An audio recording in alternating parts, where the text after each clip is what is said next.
Hello everybody and welcome to this video teaching you how to play the game of Hot Streak, a race board game in which you will not be doing any racing of any kind. Instead, you and your friends or family are going to be mostly praying and shouting because in this game you are going to represent a degenerate gambler betting on 3 races between these 4 off-brand mascots. Before each race, you're going to take turns drafting betting tickets for the mascots you think are going to do the best in the race. You also get to make some weirder side bets, like whether the mascots will run straight off the track or even knock each other out. That's because Hot Streak's mascots don't always run forward. They don't even always stay on the track or even stay standing up. And if they do ever go off the track or get knocked out, they're disqualified. How does any of this work? What are any of these pieces for? Don't worry, I'm going to tell you, starting with how you set this game up. The first thing you're going to do is decide who among your group is the most honest. They are going to be the bookie, and you're going to hand them the money. Then decide who among your group is the best at shuffling cards. They are going to be the dealer, and you're going to hand them this deck of cards with the yellow back. Finally, most importantly, decide who in your group is the most enthusiastic. They are going to be the handler, and they get to touch the mascots. Don't get too excited, just calm down. The handler is going to pull out the racetrack map from the box right up to the finish line. This is a wild bit of board game technology. What are they going to come up with next? The handler is then going to put the 4 mascots on their starting positions. Meanwhile, the bookie is going to sort the betting tickets by color and put them in 6 stacks, safe side up, with the smaller tickets on top. The bookie is then going to give every player $10. What a treat. The dealer then places the shuffled side bet cards in a single stack between the yes and no betting tickets, and the dealer is going to set up your racing deck. First, you're going to take out the 4 cards from the deck representing each mascot, but that have a special border. These are always in the game. Then you're going to pull out a number of cards from the deck based on how many people you're playing with. If I'm playing a 4-player game, then I want 1, 2, 3, 4. I need 10 cards.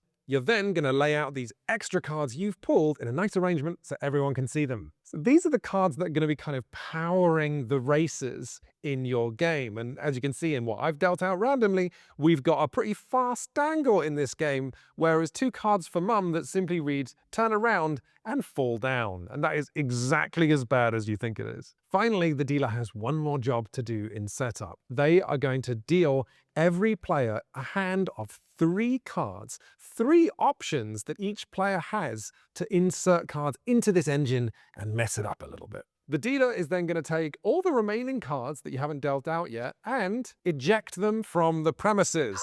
They are not going to be part of the game. You're not going to see them again. You are then ready to play right after you've figured out who among you is going to take the first turn, which in the game of Hot Streak is always the unluckiest player sat at the table. So I hope you know who that is.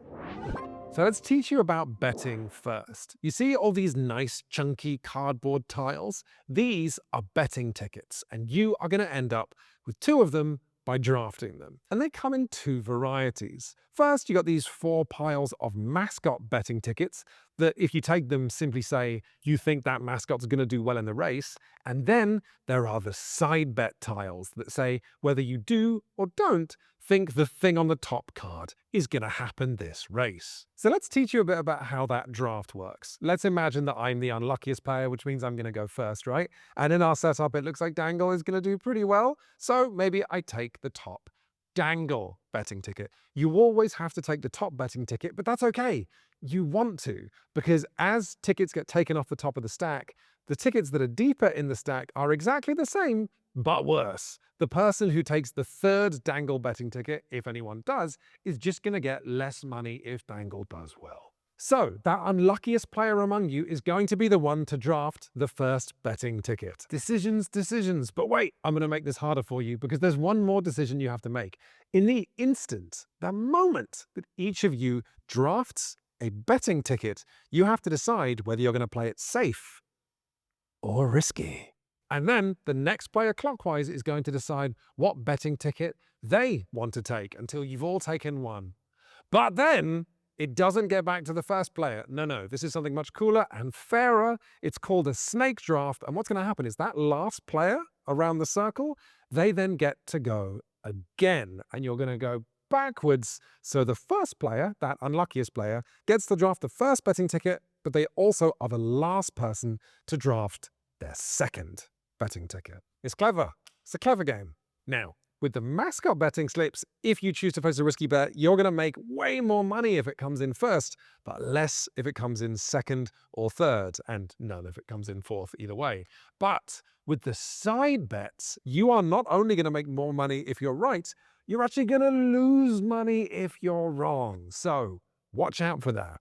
That's why you were given $10 at the start of the game. You think you were getting something for free? No, it's because you need something to lose. Now for the real fun. Once everybody's drafted their 2 betting tickets and decided whether they're playing it safe or risky with each one, everybody then picks up that hand of 3 cards that they were dealt at the start of the game. And everybody is going to decide on one of the cards they are holding to secretly, cruelly insert into this deck. Now, technically, at this point in Hot Streak, players are allowed to scheme, to collude and collaborate. So you might say, oh, you placed a bet on Mum, huh?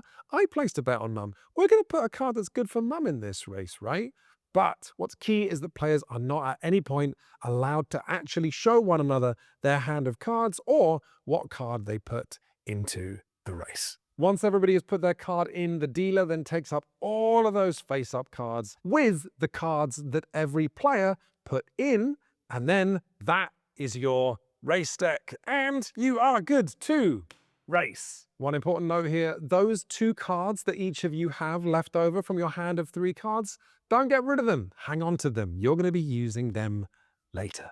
And just like that, you are ready to move on to the main event, which is the race. The dealer is going to take that shuffled up deck of race cards and, this is super important and super easy to forget, they are going to burn 3 cards off the top of the deck. You're all going to go 3, 2, 1, race. And the dealer is going to start flipping cards face up off the top of the deck. And the handler, who remember, is the only player allowed to touch the mascots, I'm watching you, is going to move each mascot the corresponding distance. But what do? What do these cards mean? How does it work? Let me teach you, calm down. A number moves a mascot that many spaces in the direction that they're facing. A star moves a mascot to the next star in the direction that they're facing. Fall down is not great. That causes a mascot to fall down in their current space. A fallen mascot can only crawl on the ground. And what that means is that any card that would move them instead moves them just one space.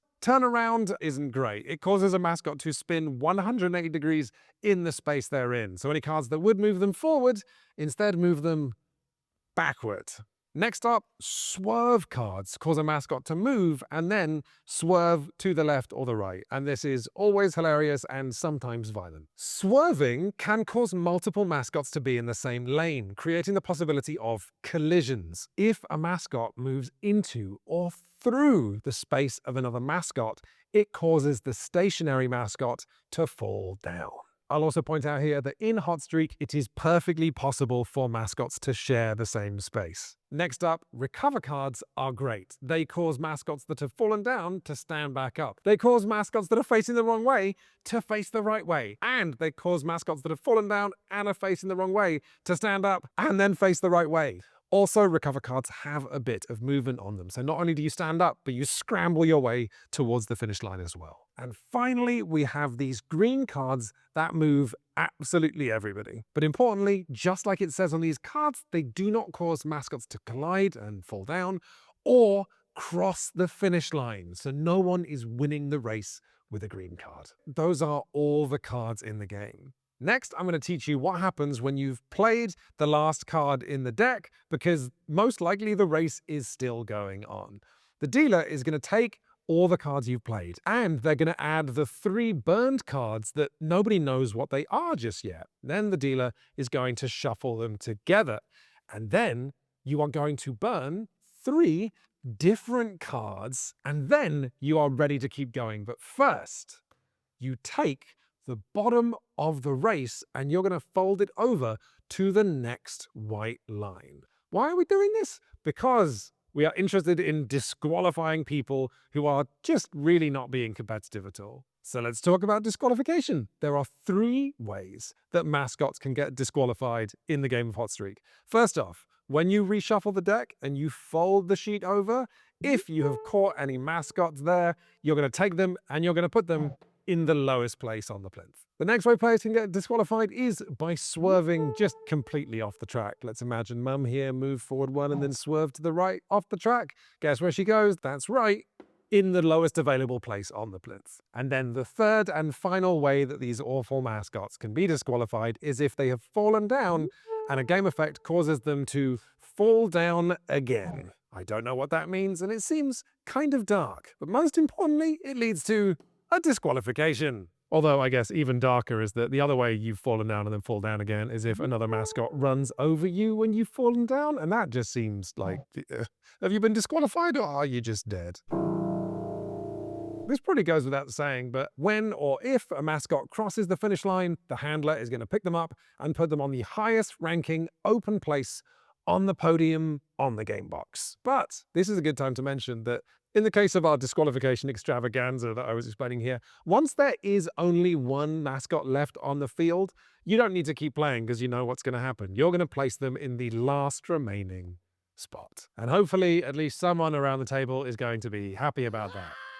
Once the race is over, it's time to get paid. Well, you know, some of you can get paid. The ones of you that made good life decisions. Everyone's mascot bets pay out depending on whether that mascot came in first, second, or third. You don't get anything for 4th place. And then your side bets are going to pay out or hoover money out your pocket depending on whether that thing did or didn't happen. You can then take that lovely paper money and put it in front of you. You can make a nice pile out of it. You can put it in your pocket if you want when none of the other players can touch it. That's what I do. My friends are awful.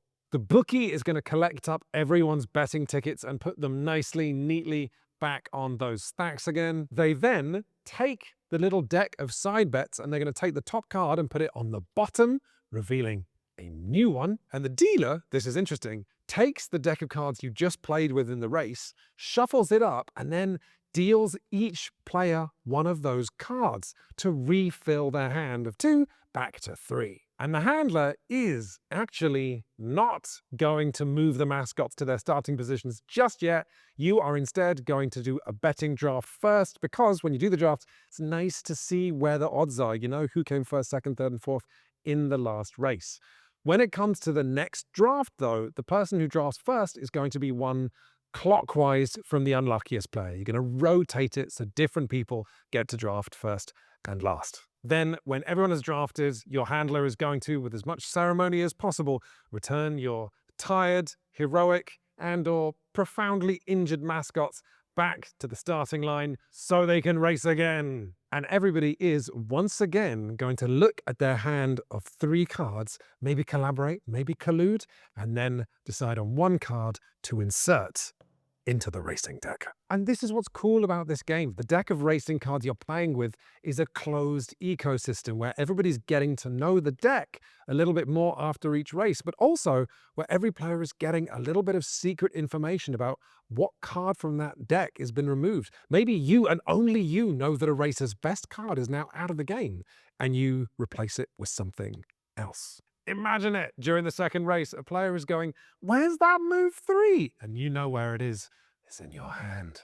Players then run the second race as before, with the dealer shuffling the deck, burning 3 cards, you're moving the mascots, and then you get payouts from bets. But the third race has a spicy twist. In the third race, once each player has drafted their 2 betting tickets and they're on the table in front of them, each player is going to decide which of those betting tickets goes on top and which goes on the bottom, because the ticket on top for this third race only is going to pay out double. Once the third race is over, that's it. That's your game of Hot Streak. It's time to count up your money and see how well you did, who's won, and who has embarrassed themselves. But there's actually one more thing in this game. This game has something like a secret epilogue, right? Because depending on the amount of money you've won, look, let's say I've won $29 here, you can then open the book and see what happens to you with those winnings. With $29, here's what happens to me. You throw your winnings onto the field, where you assume the mascots live because they did such a good job today. I adore this. This writing is so good, and we have a special, unique entry all the way up to $100. Some of these are side-splittingly funny, and actually, in terms of funny writing in this book, I would thoroughly recommend that you read the lore about each of these 4 mascots, especially Mum. Mum is really funny. The writer of Hot Streak, Sophie Abromowitz, should take a bow. This game's hilarious. What else is there to tell you about Hot Streak? Well, perhaps you're wondering, what if I want to play this game with just 2 people? Or what if I want to play this game with 50 people? Huh? Don't worry. If you just turn to page 28 in the manual, you're going to see rules for a 2-player variant, as well as how to play this game if you have 9 or more players. And that's cool. That's it. You're good to go. Those are all the rules of Hot Streak. You're going to have a blast. But with all these rules going on, maybe at some point you're going to be concerned if you're playing the game exactly right. So let me tell you, the one rule that really matters in this game is if you are shouting at a piece of injection molded plastic, you're doing it right. Have fun, everybody.